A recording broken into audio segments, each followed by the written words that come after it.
Hello, my name is Michael Donahue. Living in large cities with great numbers of liberals, usually I'm cast as the apologist of the group for Christianity. An apologist is a person who argues for something using facts, much like a forensic debate person. Um, you wouldn't believe how many people don't even believe that Jesus exists in these groups. Um, so it was it's a fun time for me. But this time I'm going to step out of my box a little bit and I'm going to argue a little bit for the moderate Muslims. I don't think that we in America know enough about Islam to really know who we're fighting or what we're fighting against.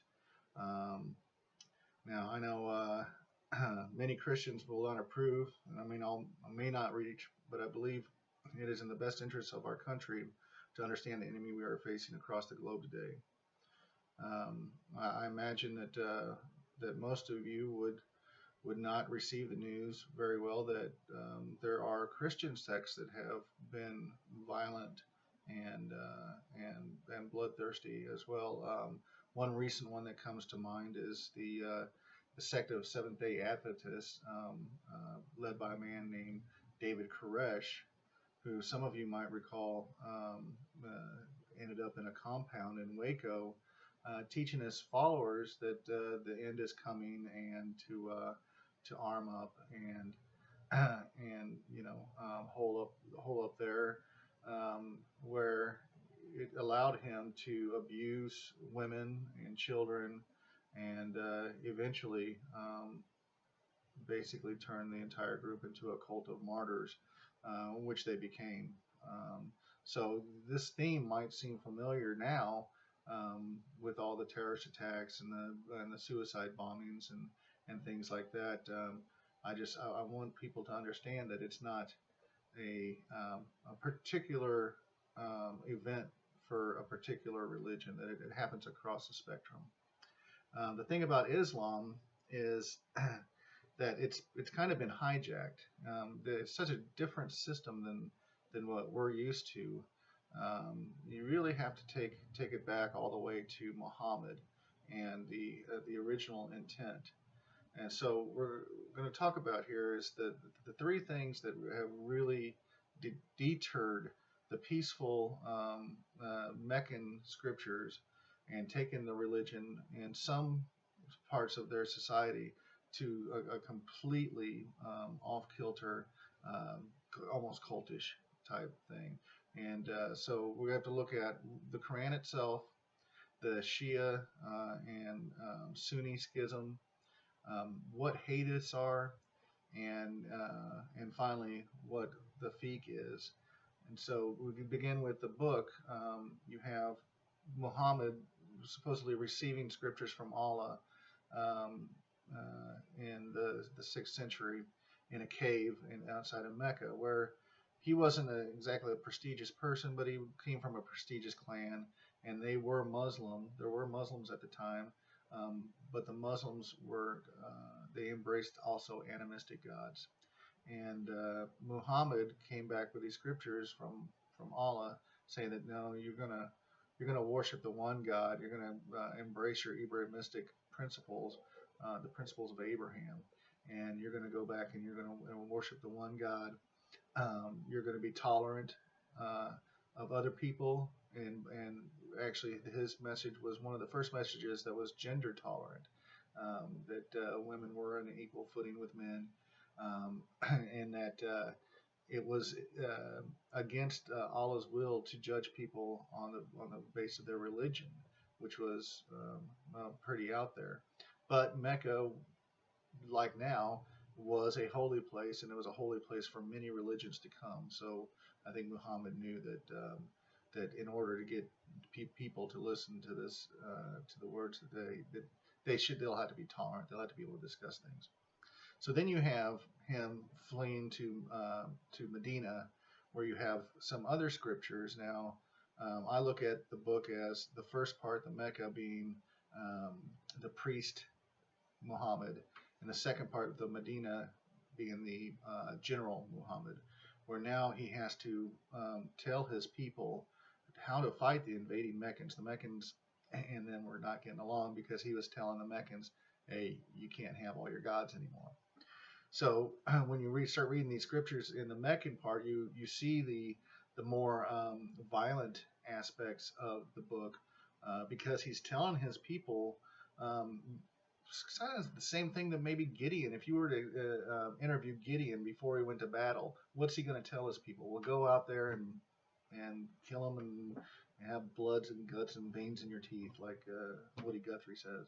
Um, but so that he's telling them, not to run away in battle, and if you're attacked by the infidel, what do you do, and all this other stuff. So it's more violent, but it is a general speaking to troops, not a priest speaking to people. He's not telling them this is the way that you need to behave, during peacetime, only when you're being attacked. So after this, he dies, and you have two groups. You have the Shia, which they're backing his cousin. They think that the Shia believe that all ancestors of Muhammad now are the holy men, and only them, and only the ancestors should rule. Whereas his father-in-law, Abu Bakr, he's the one that actually gets power, and he's not blood. He's his father-in-law, and so it kind of, you have this schism right there, where you have the Sunnis with Abu Bakr, and you have the Shia with Ali, the cousin, who does end up becoming the third caliph. So it's kind of a strange situation, but this schism has been there ever since, and they keep coming up with ideas of different ways in the Quran that they're better, or this one's better, or it's okay to attack this one, or it's okay to this one's the infidel, and so you have this initial schism, and then you have what are the apostles of the Quran, which are it's testimony, it's hadiths, and they're testimony from just about anybody who ever interacted with Muhammad. Came up and say, hey, Muhammad said this, or hey, Muhammad said this, and so you have all these sketchy kind of testimonies that are all included in like the back portion now. It's another segment of Islam, and so with having these sketchy hadiths, it's easy for people, the powerful imams, to take these words and say, hey, this is my interpretation, this is what we can do here, and this is how we're going to behave. So the hadiths allowed the powerful to start influencing the religion. Okay, and so now after the hadiths, excuse me, after the hadiths, you have what's called the Usul al-Fiqh, which was developed in the 8th century. And so you have the imams, they're grabbing power. They're saying, we're the ones who are in charge of all this stuff. We'll tell you what this book says. You can't interpret it. We're going to put all of our thoughts and what we think it should be in this usul, and it's like a book of Muslim jurisprudence where they take into account all these hadiths and all these different testimonies, along with the writings, the two segments of the Quran, and they make their own kind of justice policy. And this is where the Sharia law comes from. And so these people aren't always on the up and up either. And each different province has their own fiqh system. They have their own imams. And so what it comes down to is basically every single imam can have the power to change the book.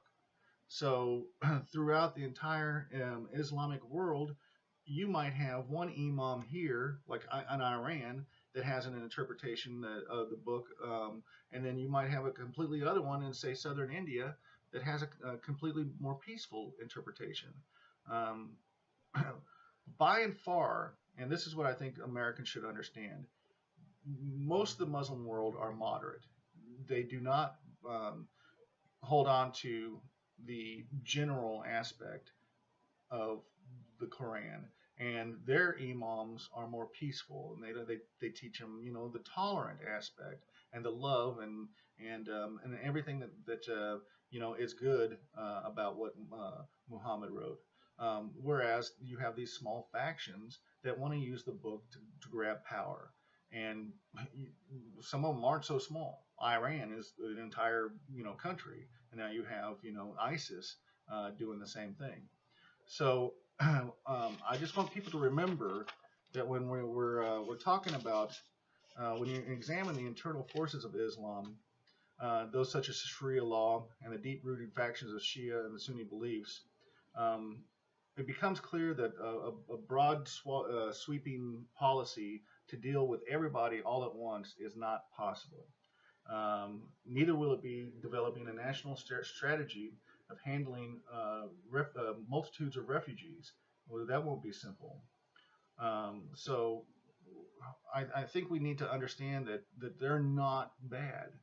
It's they're not born bad just because of their religion. Their religion has different aspects of it, just like ours. You know, when we hear, well, the Quran says chop off the hands of a thief. Well, you got to remember, Jesus himself said, pluck out your eye or chop off your hand if it causes you to sin. Now, that's pretty hardcore.